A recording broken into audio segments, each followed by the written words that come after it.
చూడగానే ఈ కొత్త రోజుకి ధన్యవాదం. శ్వాసలో నింపిన జీవానికి నిశ్శబ్దంగా నా నమస్కారం.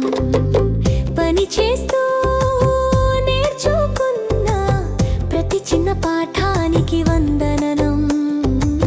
బలమిచ్చిన చేతులకి, నన్ను నడిపిన కాలానికి కృతజ్ఞత.